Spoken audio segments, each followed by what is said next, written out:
basic geography, history, or current international politics, she doubled down and justified her word salad answers. If you think that I don't understand foreign policy because out of hours of discourse about international affairs, I pause to think about one of the most sensitive geopolitical issues that currently exist on Earth, I'm afraid the issue's not my understanding, but rather the problem is perhaps you've gotten adjusted to a president that never thinks before he speaks.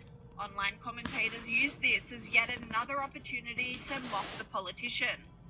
Fox News' Joe Concha said AOC is not taking the reception to her Munich performance well, at all. And the maturity is off the charts, isn't it? Others pointed out the bizarre snoring in the background of her video. Podcast host Chat Prather said a foreign policy expert, while someone snores beside her, is peak 2026 idiocracy. Republican Senator John Kennedy jumped on the bandwagon, comparing AOC's performance to Kamala Harris's word salads. He said, "The Congresswoman is kind of like Vice President Kamala Harris, but with more bartending experience." AOC then clapped back, saying, "My having been a waitress makes me 1,000 times more qualified to govern on behalf of working people than whatever lifelong politician nonsense you've swung from your whole career. Why should working people vote for you if this is what you think of them?" Megyn Kelly then weighed in, saying, "Lots of people have cocktail waitressed.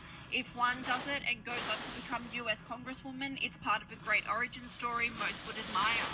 When, however, one does it and remains ignorant and then parades that ignorance on the world stage, we look at her and want a margarita." The infamous word salad that kicked this wave of criticism off occurred in Munich at the security conference, where AOC was unable to answer a question about US foreign policy. Would and should the US actually commit US troops to defend Taiwan if China were to move? I think that this is such a, I think that this is